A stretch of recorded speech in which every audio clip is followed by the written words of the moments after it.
자, 465조 여러분 우리 비과세 지난 시간에 비과세 감면 면제에 관한 기본적인 내용 설명드렸고요. 자, 일단 뭐 여러분 일반 파산 선고 처분 뭐 어느 정도 여러분 뭐 지상 매스컴이나 또는 여러분이 알고 있는 상식에서 파산 선고 한마디로 망한 거죠. 예, 망한 사람한테 그 파산 선고 처분이 있게 되면 여러분 파산관리재단이 구성되고 그 채무자 등 담보 제공 부동산이 파산관리재단이 넘어가면서 이걸 처분해서 매각대금을 채권 상환이 충당하게 됩니다. 그래서 실제 파산 선고 처분을 받은 자는 담보 제공한 부동산이 매각이 돼갖고 팔렸지만 그걸 누가 다 받아가기 때문에 채권자들이 다 받아가.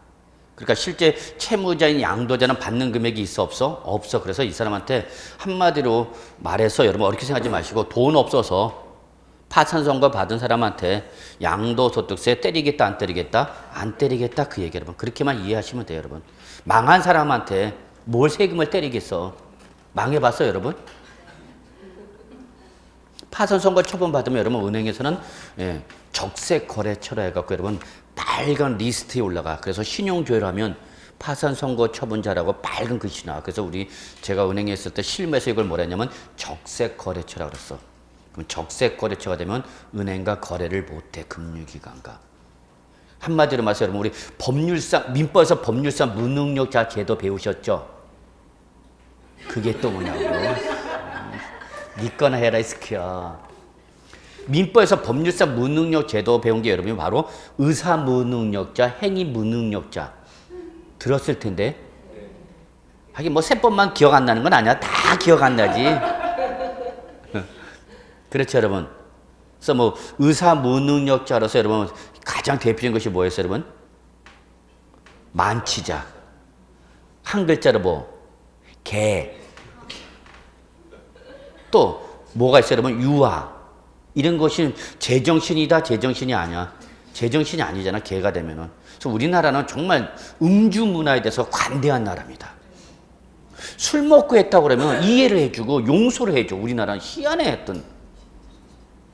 그러니까 저는 분개를 하는 게 뭐냐면 가해자와 피해자가 발생하는데 그 가해자가 술 먹고 그랬다면 가해자를 용서해줘. 완화해줘. 그래서 우리나라는 하여튼 술 먹고 그랬다면 그럴 수도 있대. 뭘 그럴 수도 있어. 이거 정말 바뀌어야 돼. 이게 법을 하신 분들이 자꾸 법으로만 얘기하는데 법은 결국 저는 사람을 보호하기 위한 거야. 그럼 가해자가 있고 피해자가 있으면 누굴 보호해줘야 되는가? 피해자를 보호해줘야 돼. 피해자를. 그런데 우리나라는 가해자를 보호해줘. 그래서 뭘 먹고 그랬다면 술 먹고 그랬다면 다 용서가 돼. 이런 놈의 개 같은 세상이 어딨어. 그래서 음주운전 해갖고 사고 냈어. 교통사고로. 일가족이 다 사망했어. 그래도 우리나라는 술 먹고 그랬으니까 그럴 수도 있어. 그래.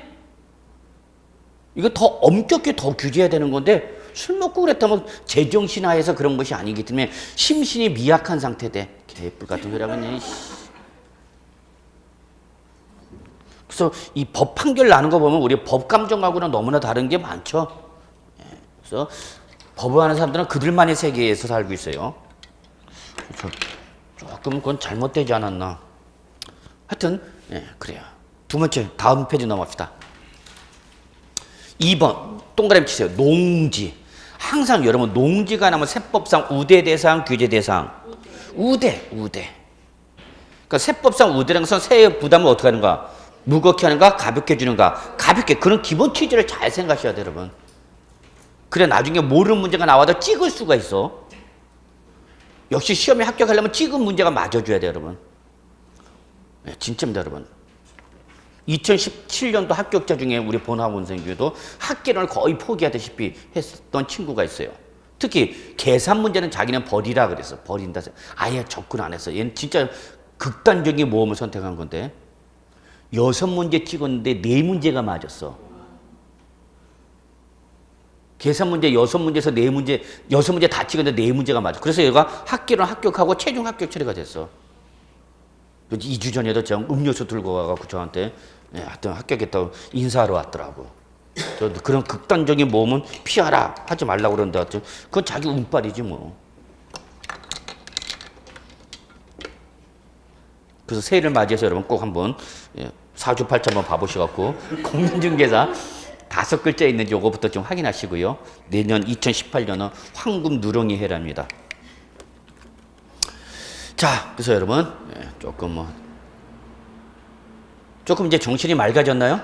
예, 1교시 때는 정말 여러분만 힘든 게 아니라 저도 힘들었어요. 예, 어떻게 무슨 수단과 방법을 가지지 못했는데 갑시다. 자, 두 번째 농지입니다. 자, 교환. 농지를 서로 뭐 했답니까, 여러분? 교환했대요. 분합은 뭐예요, 여러분?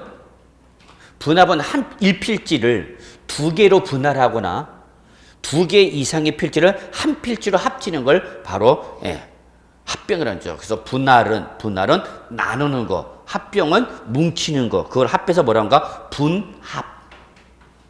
그래서 분합은 분필과 합필을 합친 겁니다. 이렇게 설명한 사람도 없다. 분합은 다시 분필 플러스 합필. 분필은 글자 그대로 뭐 하는 거야? 나누는 거. 합필은 합치는 거. 그러면 명의가 바뀐단 말이야. 그 과정에서 일정한 요건을 충족하면 과세를 하겠다, 안 하겠다? 안 하겠다, 그 얘기입니다, 여러분. 이때 여러분 첫 번째 조건, 비과세를 받기 위한 첫 번째 조건이 있네요. 거기 밑줄, 교환 또는 분합하는 쌍방토지 가액의 차액이, 밑줄, 교환하거나 분합하는 쌍방토지 가액의 차액이 첫 번째. 둘째, 그 가액의 큰 편이 얼마? 4분의 1 이상. 이게 첫 번째 조건이야. 1 이하, 4분의 1 이하. 죄송합니다. 4분의 1 이하. 그러니까 다시 한번요. 자, 취지를 말씀드릴게요. 농지를 뭐 한대? 교환한대. 또는 뭐 한대, 여러분? 분합한대. 그러면 네가 일정한 요건을 충족하면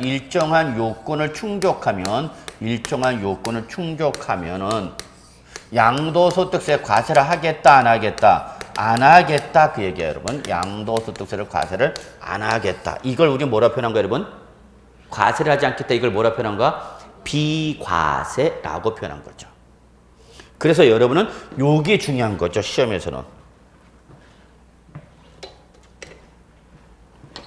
시험에서 뭐가 중요하냐? 요 요건이 뭐냐? 그 얘기야, 요 요건이. 요게 시험에 나오는 거야. 자, 어떤 게 시험에 나오는지 잘 봐야 돼요, 여러분. 제 수업 시간에 그걸 꼭 말씀드려요. 뭐가 시험에 나온다. 이때 요 일정 요건은 몇 가지가 있냐? 2가지가 있어. 그래서 1번 and 2번. 이 2가지를 모두 충족해야 된다. 그입니다.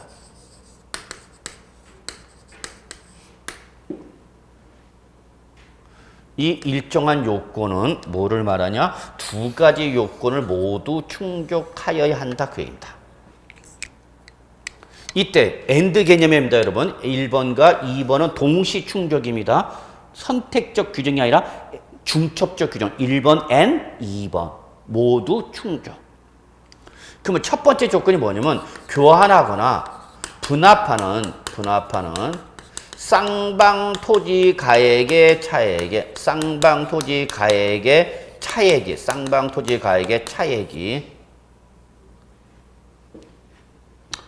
이 교환하거나 분합하는 쌍방토지 가액 중 큰 가액, 둘 중에 큰 가액에 얼마? 4분의 1 이하이어야 한다. 그 얘기입니다. 이하이어야 한다. 여기서 가장 중요한 포인트는 출제는 어딜 건드리냐? 요거를 건드리는 겁니다. 출제는. 어딜 건드린다고요? 큰 가액에 얼마? 4분의 1. 요게 포인트예요, 여러분. 출제는 요걸 건드린단 말이야. 뭘 건드린지 알면서 공부를 해야지. 그 다음에 우리 박스 있죠, 여러분. 동그라미 1, 2, 3, 4. 찾으셨어요, 여러분? 박스 안에 있는 거. 이게 2번이야. 그래서 동그라미 1, 2, 3 또는 4 중 택 1. 여기는 하나. 선택적 규정이야. 그러니까 1, 2, 3, 4를 모두 충족해야 되는가? 아니, 1, 2, 3, 4 중 하나에 해당하면 된다. 그 얘기야, 여러분. 의미를 정확하게 이해하십시오. 의미를. 다시 한번요. 박스에는 동그라미 1, 2, 3, 4 네 가지를 모두 충족해야 되는 것이 아니라 네 가지 중 하나만 충족하면 된다. 그 얘기야. 자, 여기 잠깐 보실래요, 여러분? 자, 내가 농지를 뭐 했다, 여러분? 교환하거나 분합했다. 그러면 교환이나 분합으로 인해서 뭐가 발생하는데?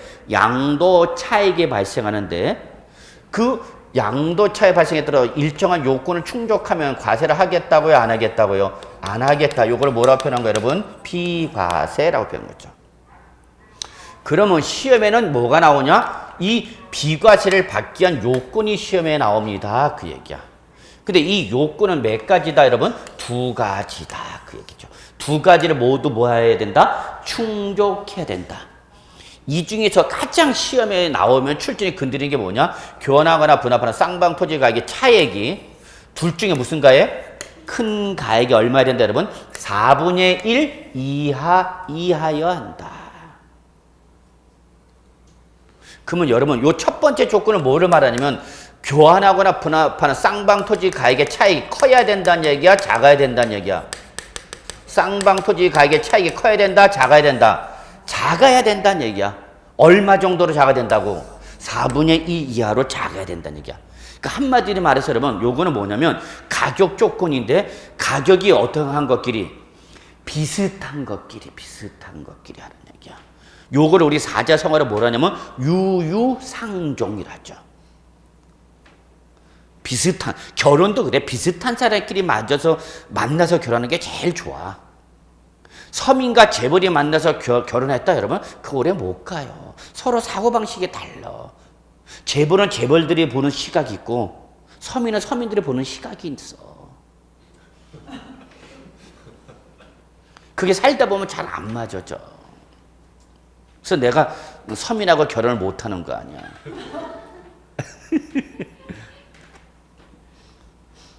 진짜 여러분, 여러분이 우리 미혼 남녀들 결혼하셔서 여러분 그 결혼의 주요 중매회사 결혼의 주요 가서 신청해 보세요, 여러분. 그럼 누구 소개받아? 공인중개사 소개받아? 변호사 소개받을 것 같아? 의사 소개받을 것 같아? 아니야. 그러면 서로 갭이 생겨.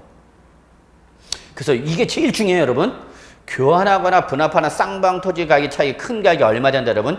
4분의 1. 이 숫자가 제일 중요해. 못 외워도 좋아. 이것만 기억하면 돼. 적어가 손가락에다가, 손톱에다가. 그러면 요건 뭐를 말하냐? 교환하거나 분합하는 쌍방토지 가격의 차익이 커야 된다, 작아야 된다? 작아야 한다, 그 얘기야. 이게 첫 번째 조건. 그 다음에 두 번째. 1, 2, 3, 4 중 4개를 다 충족해야 되는 거야? 아니, 1, 2, 3, 4는 넷 중에 하나. 이거 외울 필요는 없어요, 여러분. 그냥 넷 중에 하나만 하면 돼요. 그러면 한번 책을 볼까요, 여러분? 1번과 2번과 4번을 묶으세요. 1번과 2번과 4번을 묶고.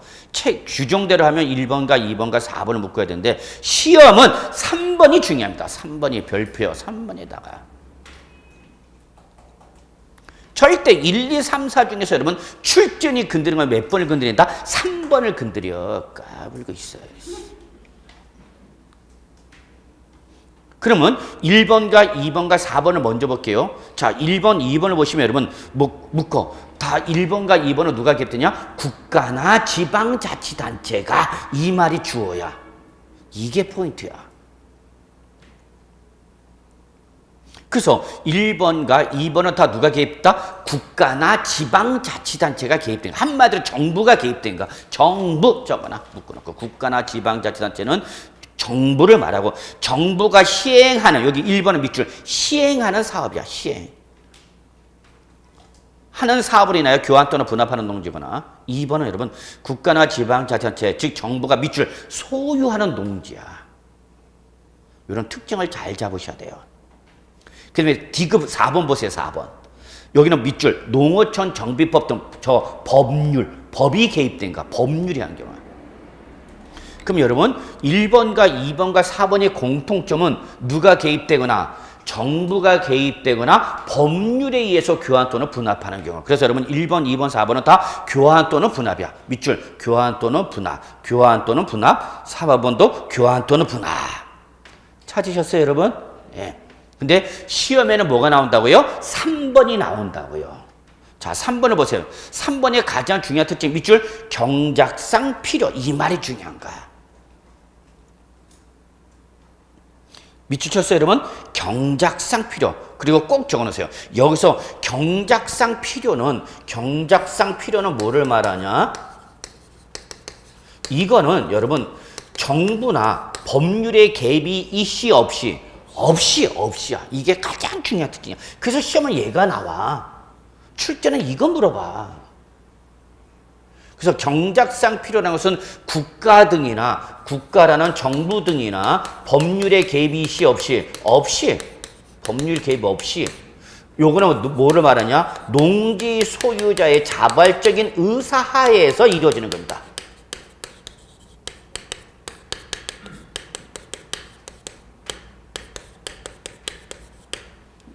민법에서 배우셨던 바로 의사 무능력자. 뭐 그런 의사는 뭐를 말하는 거야, 여러분? 의사가 뭐야? 생각이야. 어렵게 생각하지 마. 제정신이냐 아니냐 그 얘기야. 여러분 지금 제정신이야 제정신이 아니야? 제정신이어야 돼. 그래서 여러분 경작상 필요라는 것은 농지 소유자의 자발적인 의사 하에서 이루어지는 겁니다. 한마디로 말해서 여러분 이거는 지들이 원해서 하는가 놓치면 안 돼. 얘는 정부가 개입했어? 아니. 법률이 개입했어? 아니. 농지 소유자가 원해서 하는가? 원해서. 그래서 이때는 여러분 니들이 원해서 한 거니까 첫째 여기는 뭐밖에 없냐 여러분? 교환밖에 없어. 뭐가 없어? 분합이 없어. 첫 번째 특징을 잘 잡으셔야 돼요. 난 정말 공부할 때 누가 이렇게 가르쳐줬으면 내가 인생이 바뀌었을까 벌써. 콕콕 집어서. 뭐는 없다 여기는? 분합은 없어. 이게 1번, 2번, 4번과 다른 점이야. 1번과 2번과 4번은 교환은 물론 모두 분합도 인정됐지만 3번은 교환밖에 없다는 게 특징이야. 뭐 없다 여러분? 분합이 없어. 그리고 진짜 중요한 건 이거야. and 니들이 원해서 했기 때문에 여기는 뭐가 들어가냐? 사후관리가 들어갑니다. 사후관리. 니네가 원한 목적대로 이용을 하는지 지켜보겠다. 세법에서 제일 무서운 거 사후관리. 세법에서 사후관리는 뭐를 말하는가? 지켜보고 있다는 얘기예요.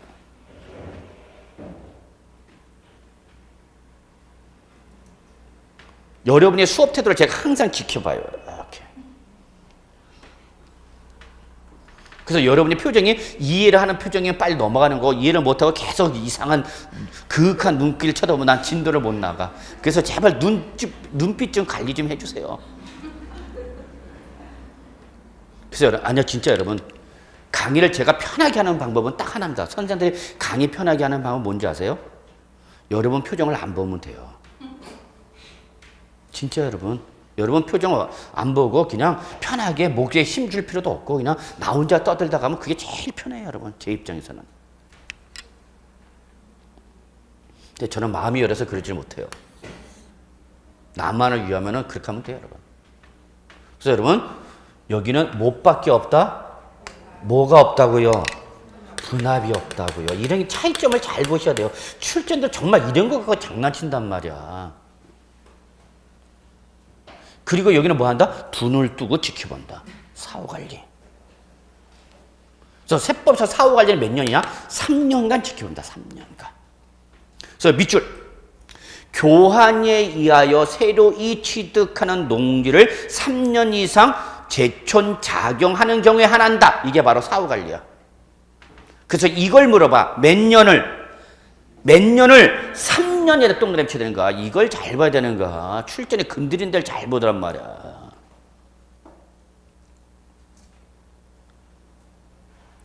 그러니까 이거예요, 여러분.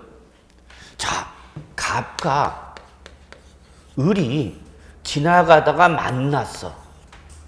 근데 농사를 짓는 분들이야, 갑과 을이. 형님, 어떻게 올해 농사 잘 됐슈? 그러니까, 뭘도 나 망했어. 그러니까 을이 또 뭐래? 형님도 그래요. 나도 망했쇼. 그 자네는 뭐 심었나? 그때 나는 고추 심었어요. 형님 뭐 심었지요? 그때 나는 배추 심었어. 아니 그래 배추 심었는데 망했다고? 그려. 자네는 고추 심었다면서 망했다고? 그려요. 아, 나는 배추 포기하고 고추를 심을까 생각했는데 형님 나는 오히려 고추 포기하고 배추 심으려고 그래요. 그러니까 이때 갑과 을이 뭐라? 그럼 우리 서로 바꿀까? 뭐 하자고 서로? 바꾸자고. 이게 바로 뭐야? 교환이야. 강의를 이렇게까지 하냐. 여러분은 지금 교환에 대한 내용을 듣고 계세요. 그래서 서로 어떻게 하기로 했어? 서로 어떻게 하기로 했다고? 바꾸기로 했다고요. 이게 바로 뭐야 여러분? 교환. 교환을 이렇게 설명하는 사람이 있으면 나와보라 그래. 그래서 서로 뭐 하기로 했어? 교환하기로 했죠. 그래서 갑이 갖고 있던 농지를 누구한테 넘겨주고요? 을이 가지고 있던 농지를 누구한테? 갑한테. 서로 교환은 전형적인 무슨 계약이라서 여러분? 유상. 한마디로 말해서 갑과 을이 서로 뭘 바꾸는 거죠, 여러분? 토지를 교환하는 거죠. 토지를 교환하는 거죠. 그러면 자, 을은 교환 당시 이 교환할 당시 가액이 둘 다 얼마짜리 했느냐? 3억짜리 했다 봅시다. 3억짜리. 교환 당시 가치가 얼마짜리 했다고요? 3억. 그런데 이때 을은 당초 얼마 주고 산 거냐 봤더니 을이 당초 취득할 때는 얼마짜리였냐? 2억짜리였대요. 그러니까 2억 원에 취득해서 얼마에 교환했던 얘기 여러분? 3억 원에 교환했던 얘기. 그럼 뭐가 발생하죠 여러분? 양도차익 얼마 발생해? 1억 발생하죠. 거꾸로 갑은 얼마 주고 샀냐 하면은 1억 주고 샀대. 1억. 그러면 갑은 이 교환으로 해서 양도차익이 얼마 발생했어요? 2억이 발생했죠. 둘 다 교환 가격은 얼마 여러분? 3억이죠. 그러니까 결론, 을은 2억 원에 취득한 거를 3억 원에 양도한 거고요.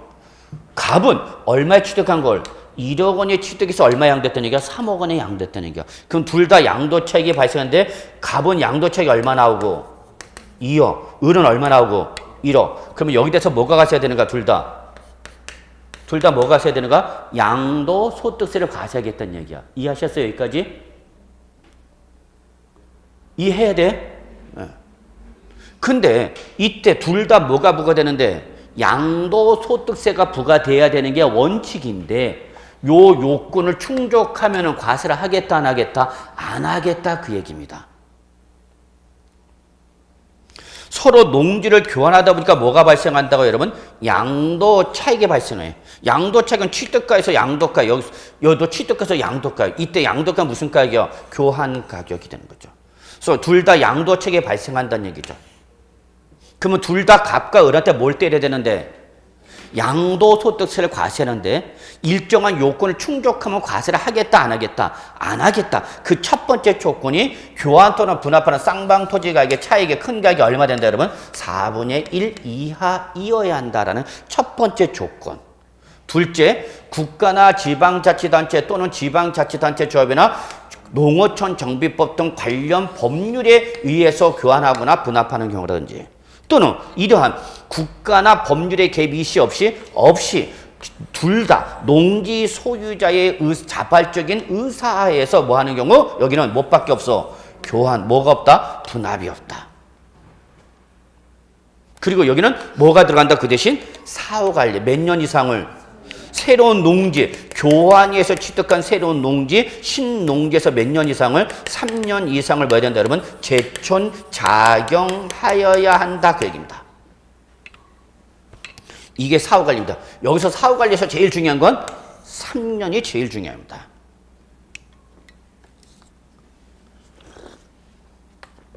몇 년이요? 3년. 제촌이라는 것은 농지 소재지에서 살고 있는 걸 말한다 보시면 돼요. 농지 소재지나 연접지라든지 또는 뭐 직선거리 20km 이내에서 살고 있는 거. 작용은 본인이 스스로 농사 짓거나 최소한 2분의 1 이상을 본인이 스스로 경작하는 걸 말합니다. 그러니까 뭐는 안 돼, 여러분? 대농은 안 돼, 대농. 다른 사람이 농사 짓는 건 인정 안 해. 그러니까 실제 실무 나가시면 농지 소유자는 서울에 있는 사람이야. 그런데 농지는 어디 있어? 시골에 있어. 그럼 내가 직접 제출 작용하는 건 아니죠. 누구 준 거야? 소장농 준 거지 뭐. 그러니까 이렇게 많이 해. 내 명의로 뭘 취득한다며? 농지를 취득한다며. 나는 어디 있어? 서울에 있어. 서울에서 직장을 다니면서 그 농지 소재지에 있는 현지 주민한테 내 농지에서 농사 져라. 그러면 어떡하자? 반반씩 나눠 갖자 그 얘기야. 이해가 안 되면 오늘 우리 공인중개사 나버리고 그냥 농사 지러 갑시다. 땅 파러 갑시다. 그러면 된다고 안 된다고? 안 된다고. 현지에서 내가 뭐 하면서 살고 있으면서 내가 스스로 뭐 해야 된다? 농사 지은다. 몇 년 이상을? 3년 이상을. 그래서 일단은 무슨 당시에는? 교환 당시에는 과세를 하고 안 하고, 요 당시에 비과세하는 거야. 교환 당시에 과세를 안 하고 그 대신 교환 당시에는 과세를 안 하지만 몇 년을 지켜보겠다. 3년 이상 제출했다. 그래서 3년 이내에 정당한 사유 없이 3년 이내에 정당한 사유 없이 새로운 농지를 뭐 해버리면 처분하면 이때 교환할 때 과세하지 않았던 양도소득세를 뭐 하겠다는 얘기야? 추징 과세하겠다 그 얘기입니다.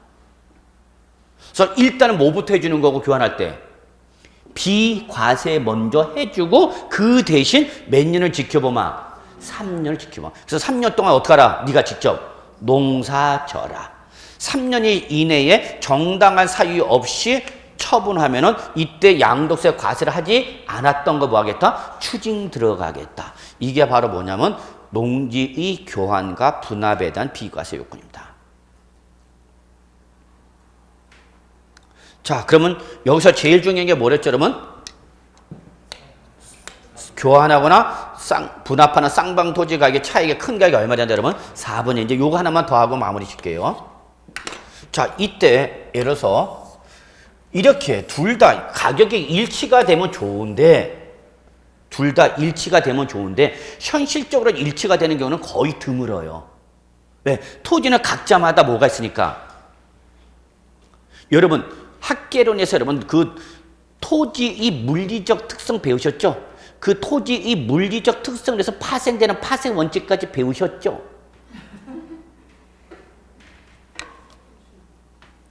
개별성을 배웠나?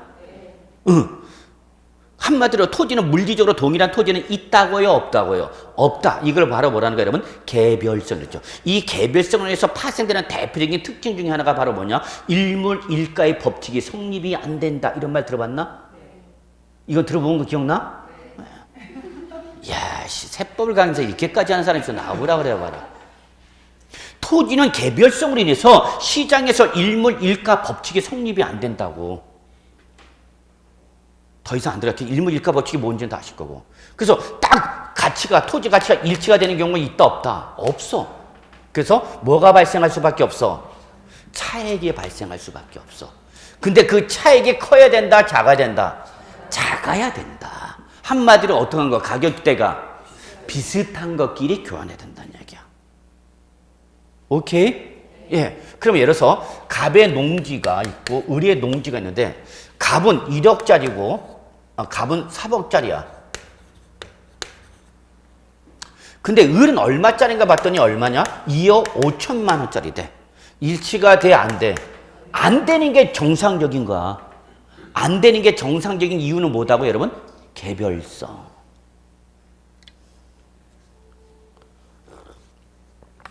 어우, 심장 떨려.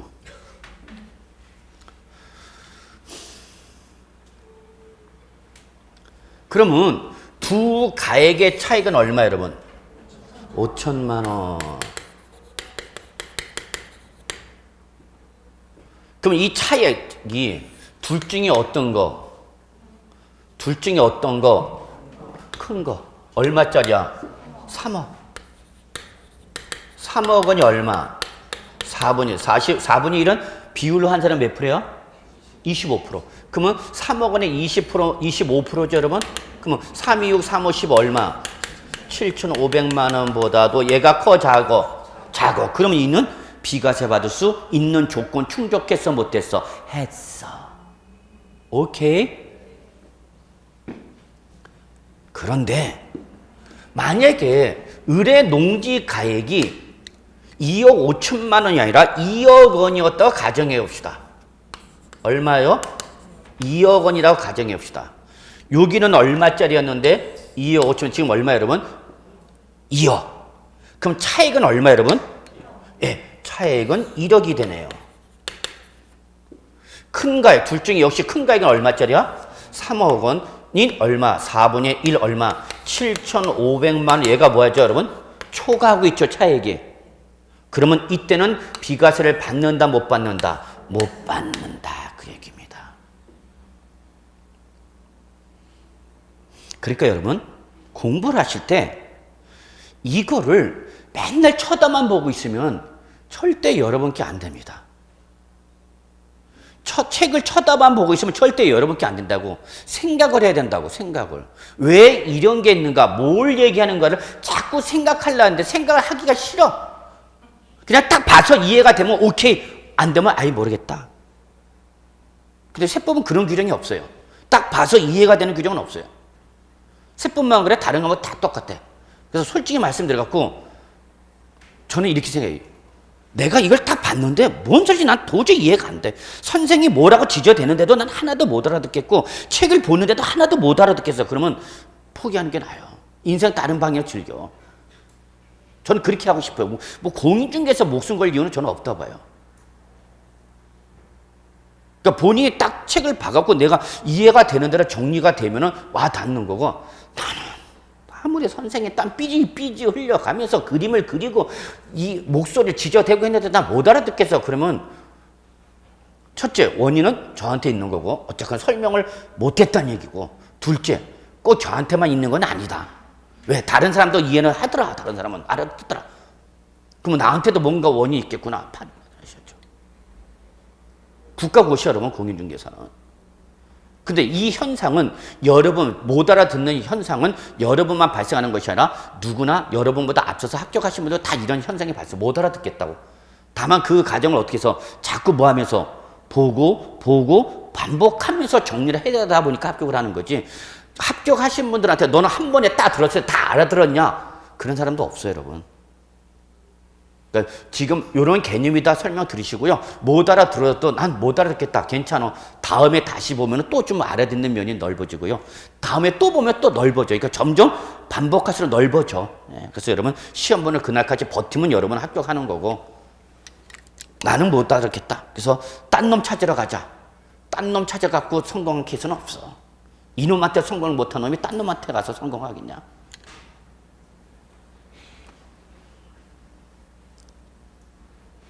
자, 여기까지 설명드릴 거예요, 여러분. 예. 자, 난 못 알아듣겠다. 그러면 내비둬. 이제 더 이상 이제 고민하지 마. 다음을 노리자. 자, 1세대 1주택. 아주 중요하죠. 이거는 여러분, 저는 꼭 이렇게 얘기하거든요. 시험 여부와 관계없이 여러분이 상식으로라도 꼭 알고 계셔야 되는 내용입니다. 상식으로도 내가 알고 있어서 여러분이 주택 등을 보유하다 양도했을 때 합법적으로 세금을 안 내는 가장 중요한 방법이죠. 비과세죠. 자, 시험에 나온다고요, 안 나온다고요? 나와요. 이거 올해 이번 2017년도 9월 달에 개정됐어요. 바로 조종 대상 지역이 나왔죠. 조종 대상 지역. 우리 뭐 기본세는 뭐 인문서니까 이런 게 반영이 안 돼 있는. 여기 있네요. 그래도 우리 잘 지어놨네, 책. 거기 3번에 보시면 한번 같이 보죠. 양도소득세가 비과세가 되는 1세대 1주택이란 밑줄 하나, 1세대, 요게 첫 번째 조건 하나. 둘째, 양도인재 국내 1주택 보유, 밑줄 하나 하는 거라서 당해주택의 보유기간이 밑줄, 당해주택 보유기간이 2년 이상 밑줄 하나. 그래서 밑줄 몇 개 쳤어야 돼, 여러분? 3개 쳤어야 돼. 이게 3가지 요건이야. 다만 2017년 8월 3일 이후 취득하는 밑줄 조종 대상 지역 내 주택인 경우에는 3년 이상, 2년 이상 보유는 물론이고 엔드 개념이야. 엔드 2년 이상 뭐야 된다면 동그라미 거주. 요게 이번 2017년 9월 달에 개정된 겁니다. 그래서 바로 8월 2일 날 2017년 8월 2일 날 정부가 부동산 종합대책 발표가 되고 그 부동산 종합대책 발표의 후속 조치로 개정이 된 겁니다. 자, 그럼 이걸 정리하면 이렇게 볼 수 있겠어요. 자, 1세대 1주택을 양도했을 때 뭘 받고 싶다고 여러분? 비과세 받고 싶다. 그러면 몇 가지 조건을 충족해야 된다? 세 가지 조건을 모두 충족해야 됩니다. 세 가지 조건을 모두 충족합니다. 이 세 가지 조건이 바로 여러분이 꼭 기억해 두셔야 되는 요건입니다. 그래서 첫째, 1번 누가 1세대가 둘째, 국내에 몇 주택을 1주택을 보유하다가 그거를 몇 년 이상 2년 이상을 보유하고 양도해야 된다. 그래서 비과세를 받기 위한 조건은 몇 가지 여러분? 세 가지. 누가 1세대가 국내 몇 주택을 1주택을 몇 년 이상 2년 이상 보유하고 양도됩니다. 어느 날 현재냐? 여러분 꼭 기억하세요. 양도일 현재 시점입니다.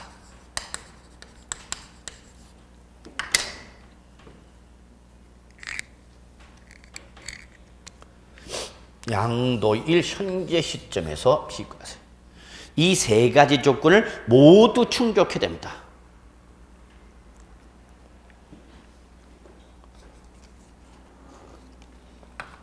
다시 한번요. 원칙 요건 몇 가지요? 세 가지.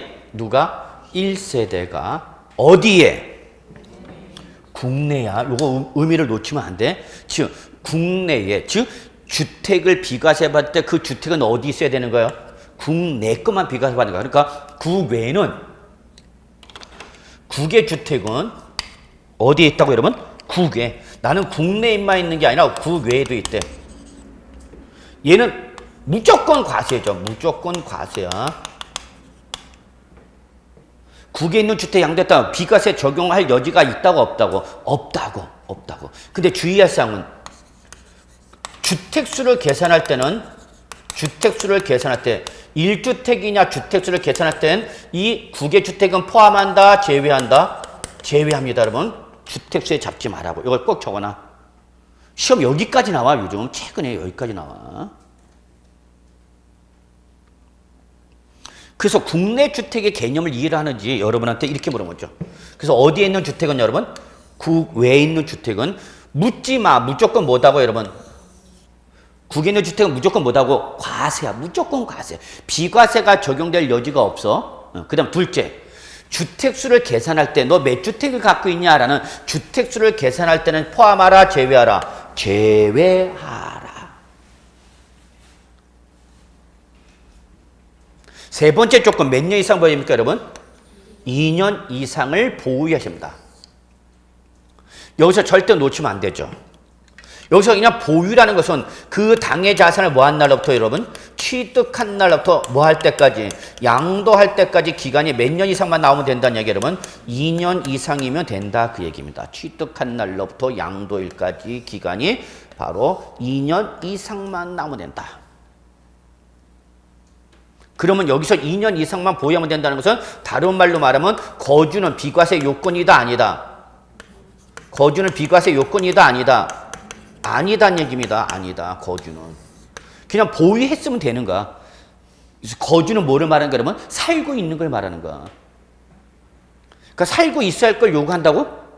아니, 살고 있지 않았어도 돼.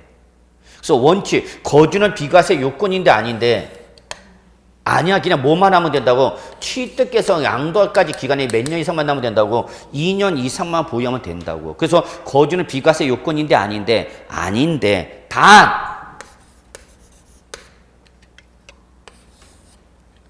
단 요게 어디에 있다면 주택법상 조정 대상 지역에 있다면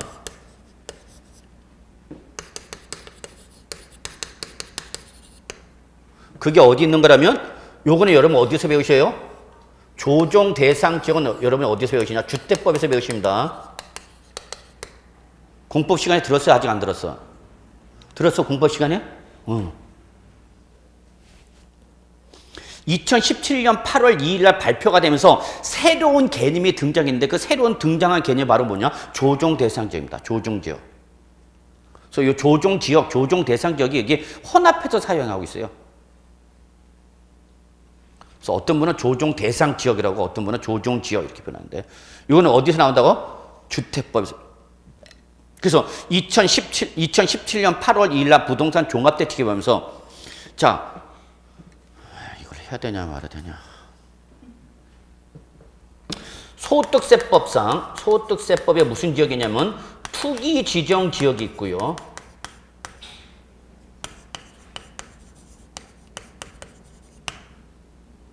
소득세법상 투기 지정 지역이 있고요. 이런 게 지금 카페에 다 올려놔 있는데 여러분이 좀 보충하시면 좋은데. 그 다음에 여러분 투기 가열지구 들으셨어요? 어디에서 배우죠? 공법 시간에 배우셨죠? 공법 시간은 무슨 법이야? 이게 투기 가열지구는 모르죠. 공법을 뭐 한두 개 법률하냐? 국토위 개미 이용에 관한부터 요이 땅 해갖고 뭐 도시미 주거 환경정비법, 주택법, 뭐 건축법, 뭐 농지법 이거 이 법 저법 제일 싫어했건데 이거 어디 나왔는지 나도 몰라. 공법. 요거보다 더 높은 게 바로 뭐냐? 조정 대상 지역 내지는 조정 지역이죠. 그래서 요때 요 두 개는 공법 시간에 배우는 거고요. 요 투기 지정 지역은 우리 세법 규정입니다. 세법. 시험에는 안 나옵니다. 시험에는 안 나와. 이거 시험에 나온 문제 죽는 거야, 그 순간은.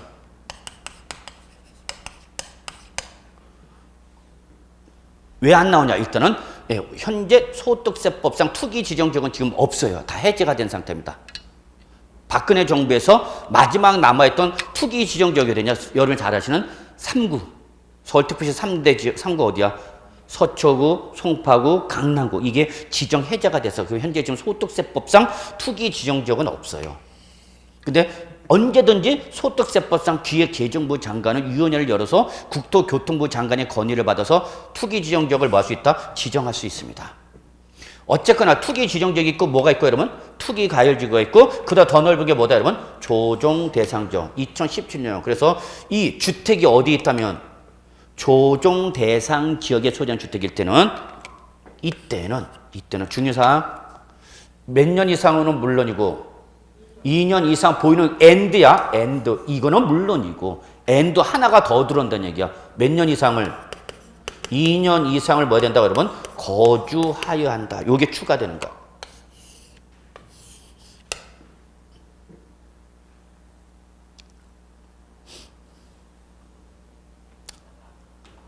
자, 요게 현재 여러분 입문 과정에서 여러분 좀 정리하셔야 할 내용이다 보시면 되겠어요. 그래서 정리할게요, 여러분.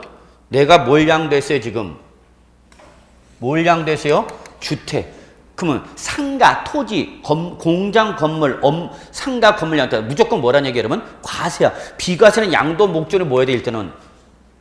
양도 목적이 뭐야 된다 그러면 주택이어야 돼. 주택. 주택을 제외한 부동산은 원칙적으로 과세야. 저기 요건 충족한 농지만 빼고는. 오케이? 그래서 양도 목적이 뭐 첫째 뭐야 된다 그러면 주택이 됩니다.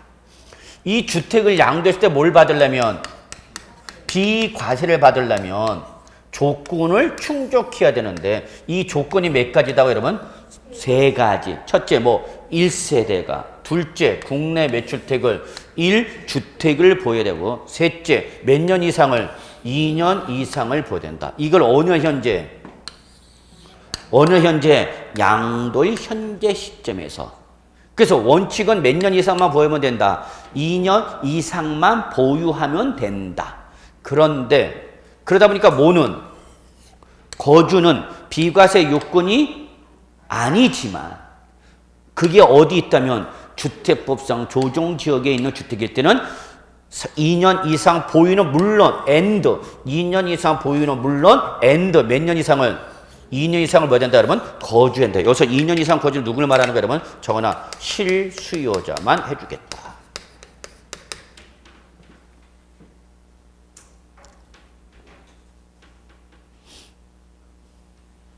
누구만 비과세 준다고요? 실수요자만 비과세 준다. 아니 생각을 해봐. 여러분이 공인중개사가 돼갖고 이 주택을 양도한 사람한테 이런 걸 여러분이 설명을 해줘야 돼. 그게 공인중개사야. 여러분이 그 양도자가 주택을 양도했을 때 그 주택을 양도한 것이 비과세 대상인지 아니지 그걸 공인중개사가 판정을 못 해주면 그 공인중개사가 아니지. 그냥 일반인 해야지. 왜 해? 이걸 여러분이 판단해 준다고. 공인중개사는 제가 이거 뭐 주택을 양도했는데 이 제가 양도한 주택이 이거 남들이 말할 때 1세대 1주택 뭐 비과세라는데 이거 맞습니까? 물어볼 거 아니야. 고객이. 이 세금이 부과되는데 그걸 고객이 여러분한테 공인중개사한테 안 물어보겠냐고. 그럼 여러분이 얘기를 해줘야 되지. 이걸 하나씩 판단하면서. 그래서 네, 비과세 받을 수 있습니다. 단 조건이 있습니다. 비과세를 받으려면 첫째, 어느 날 현재 양도 현재 시점에서 누가 1세대가 어디에 국내에 주택을 몇 개? 하나 보유하다가 그걸 몇 년 이상 보여야 된다? 2년 이상 보유하고 양도합니다. 이 세 가지 조건을 모두 충족하면 과세합니까? 안 합니까? 안 합니다. 단 주의사항이 하나 있는데 그게 2017년 8월 2일 날 부동산 종합대책으로 발표된 어디 지역에 있는 주택이면 조정 대상 지역에 소재한 주택일 때는 몇 년 이상 보유는 물론이고 2년 이상 보유는 물론이고 하나가 더 들어옵니다. 그 더 들어오는 게 뭐다고요? 2년 이상 뭐까지 된다? 거주한대. 여기서 거주는 누구를 말한다 여러분? 실수요자에 한해서만. 그럼 결론부터 말하면 지금 현재 오늘 현재 조정 대상 지역으로서 요거는 누가 지정하냐? 국토교통부 장관이 지정하게 됐습니다. 주택법 배우셨죠? 주택법에서 국토교통부 장관이 주무부 장관이고 주무부 장관이 조정 대상 지역을 지정 고시합니다. 현재 서울특별시는 다입니다. 오늘 현재 서울특별시 전역입니다. 그 다음에 경기도 대부분입니다. 요거에 대한 자세한 내용은 여러분이 확인하시기 바랍니다. 부산 일부입니다. 해운대구 이걸 왜 내가고 있는지. 그 다음에 대구도 수성구 등 일부 지역입니다. 그러니까 그냥 여기 생각하시면 되죠. 그리고 수도권 대부분이다. 빠져있는 게 안양시는 빠져있더구만요. 다 외우지 못하고 있고. 웬만한 경기도는 다 포함되어 있는데. 그럼 여기 나온 지역은 주로 어떤 지역이에요, 여러분? 응? 주택 가격이 상승하는 지역입니다. 주택가격 상승 지역. 평균적인 주택가격 상승률보다 어떤 지역이야? 높은, 전국을 대상으로 한 전국 주택가격 상승률보다 높은 지역이야.